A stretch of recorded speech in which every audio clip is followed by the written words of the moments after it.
Nina and Jane had asked me to talk a little bit about a shortened school day, and I think it's because due to some unbelievable scheduling, I ended up having almost, I think it was 7 of these cases. So I developed a very quick set of knowledge about the shortened school day. Couple of things, if you get one of these cases, the key is that that you have to approach it from the perspective that the goal is to get that student back into school full time at some point. And so school day cases are always done with only that school year being looked at, and sometimes it's only half the year, but it might be the full year. But the goal is that you are going to be looking at this as a returning the student to full-time, and that there is a presumption of that, not that there is a presumption that the shortened school day is the only schedule that will be allowed.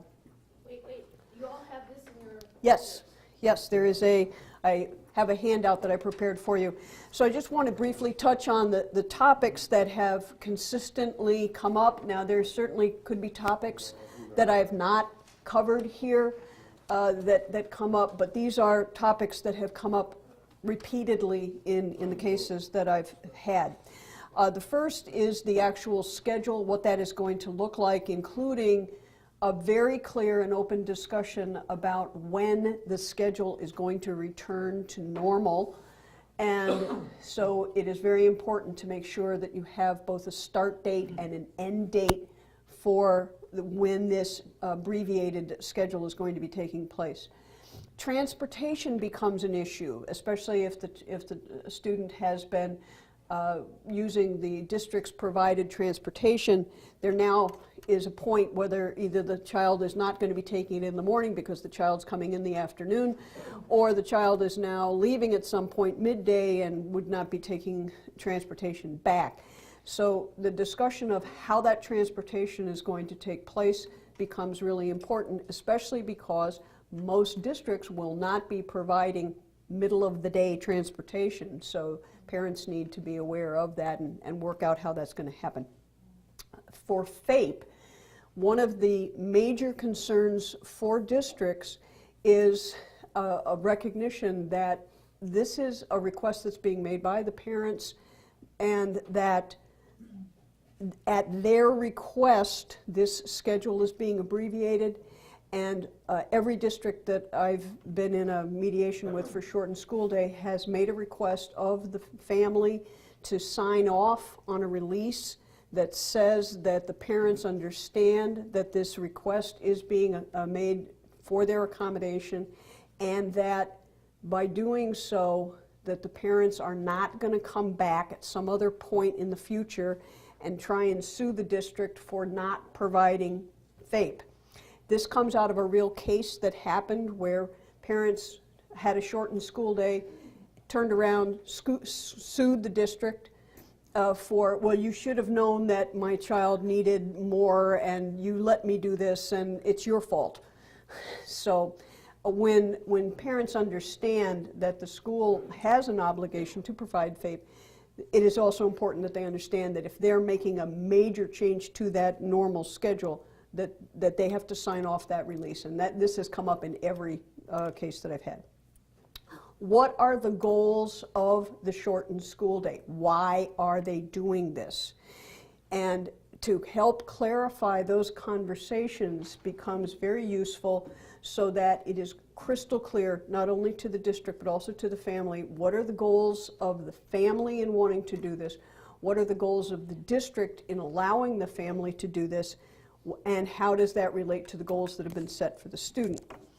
What are the time frames for the changes that are being requested? When exactly is it going to start? When exactly is it going to end? When can it be modified? When should it be modified? How soon should those conversations be taking place? Which ties in with the next point about meetings for updates. I have found it very helpful to have the parties talk about when they should regularly be meeting to talk about their progress in these things or to exchange information about the students' capabilities, because they aren't going to be seeing each other as much as they normally would. They won't have the same kinds of interactions the way they normally would. So building in those meetings to talk about how things are going becomes really helpful. Now, some students have had a history of summer school or extended school year, and so that is an area that sometimes comes up. I would caution you to be careful not to bring up an automatic presumption that there is going to be a summer school issue. However, because then some districts will say, well, we didn't ever bring that up before, why are you bringing it up? The point is, though, that you want to ask a question about whether there have been other kinds of scheduling issues in the past that you should be aware of as a mediator, because sometimes when they're thinking shortened school year, that they think till May or June, and they're not thinking about what does that mean if the child was normally in summer school. And so how does summer school play into this? And it might not at all, so just be aware of that. Because the student is going to be absent from the traditional team that has been approaching the school year with that child, there needs to be a discussion as well about, all right, you're now working with ABA as an example, so how are you going to exchange information, and what kinds of information, if any, are you going to share between the people who are working on the outside therapies that are being provided because of this shortened school day, and what information should be shared with the district about what's going on, what information should be shared from the district to the therapists, so that you don't have two completely different educational things going on. The more that those things can at least they can be aware of what each other is doing, the better. One of the things that happens with shortened school day is that there needs to be a clarification about how this impacts the child's attendance record. And so there needs to be a discussion about what constitutes an actual absence now that the schedule has been changed. And then to clarify within the agreement that the parties create that there are attendance requirements, and those have been modified as a result of what you're doing with the shortened school day. How are they going to count an actual absence? What constitutes an absence, and what constitutes notification of absence? One of the things that has come up in all of the shortened school day cases that I've had has to do with how do we handle events, field trips. Does the student get to come back out of the shortened school day to go to a different kind of event? If there's a whole day field trip that would be particularly good for the student or particularly addresses a part of the IEP, how does that impact shortened school day? What kind of notice do people need? How does that change transportation requirements? So the whole area of special events and field trips is one that has come up in every case that I've had. Are there any impacts on the current IEP? The IEP is considered to be continuing on until such time as the IEP team changes it. Does this affect the IEP? If so, how? And the parties should have an open discussion about that and make any corrections, changes to the IEP, which they will have to do at an IEP meeting, not as part of the mediation. There is also an area that the parties have always wanted to talk about, which is who gets to know what.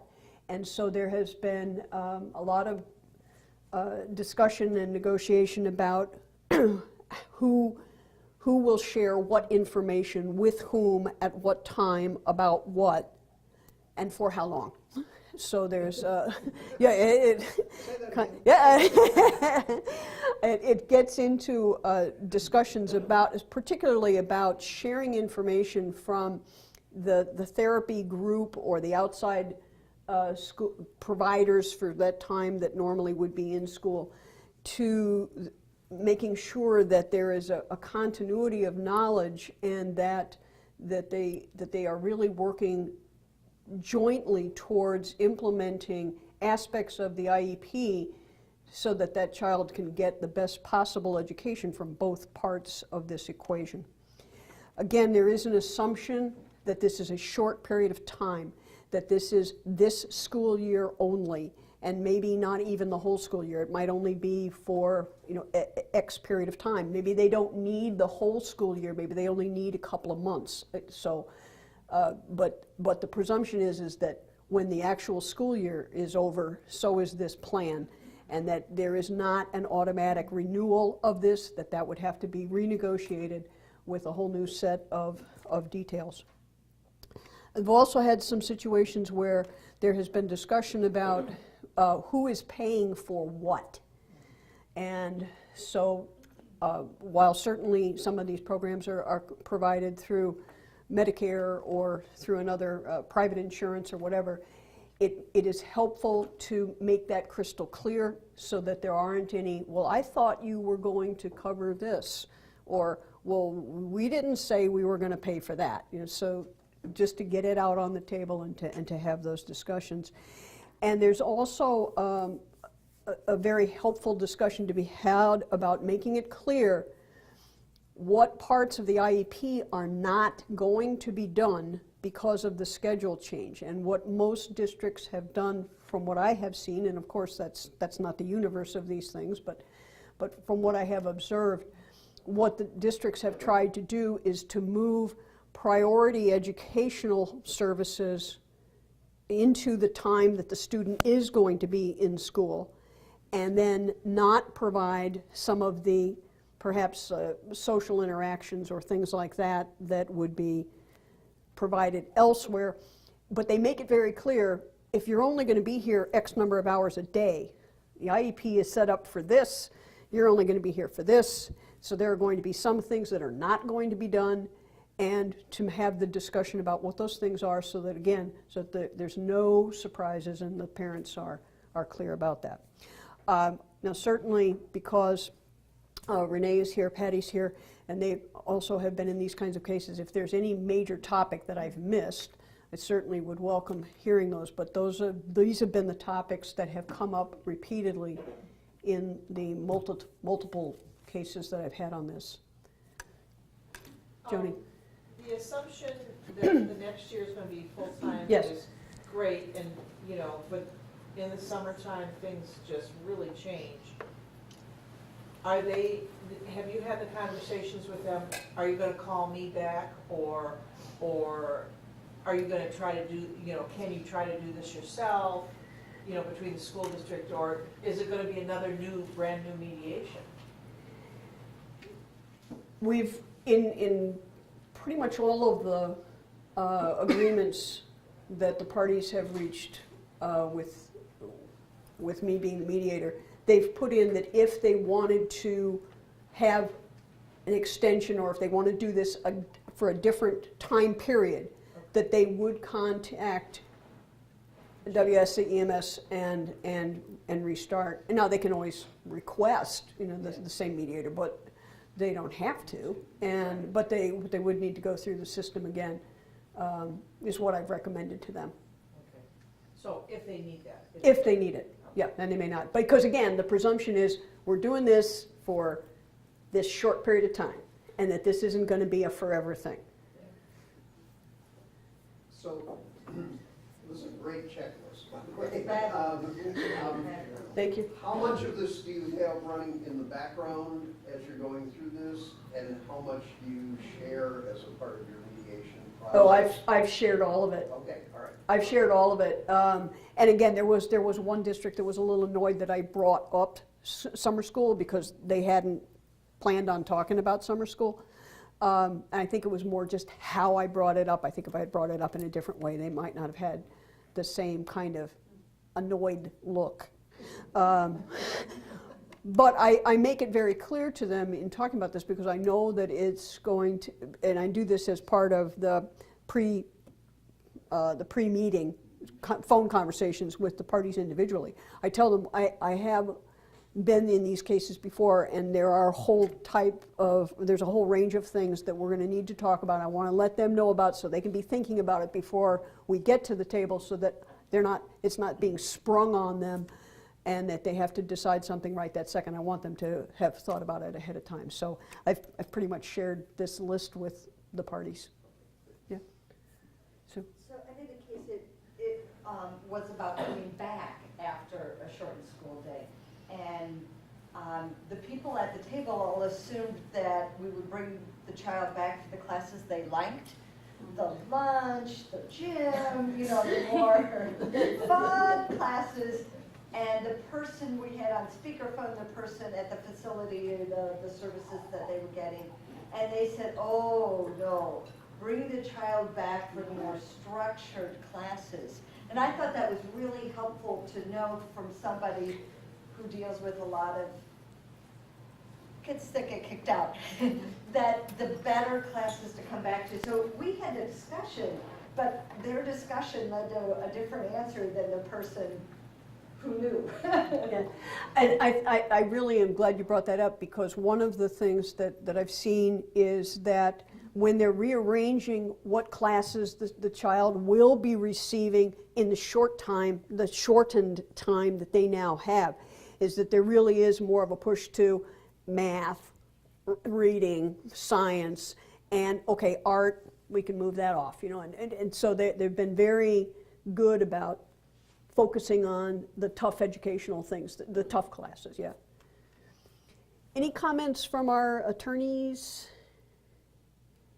I think I love shortened day mediations because it usually means that everyone is coming together because they do agree on an outcome. And I think that one of the most important things that I've seen in shortened day mediations is a tone and an understanding of that. Because I think, most of us deal in a lot of dispute and a lot of disagreement, and there may be disagreements regarding some of these points.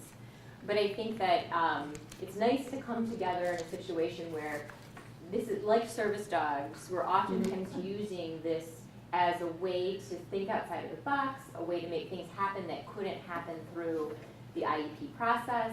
And so I think having that tone from the start, that this is kind of a different kind of mediation, and this is if we could use a word other than mediation, that would be great, but we can't because this is what it is. I think that's important. And I also want to recognize how much I think Patty and I appreciate DPI in really promoting this as an alternative, because DPI put out the shortened day bulletin that everybody saw that said, if you don't think it's necessary for faith, you can't shorten the day.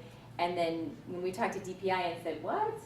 And then the mediation system was agreeing to take these cases. I mean, it's really wonderful. And I think we have so much appreciation for this process to get that done. It's helped a lot of families, it's helped a lot of districts. I've also had a couple of dog cases, and I have a template for dog cases too. Anything else? Okay, good.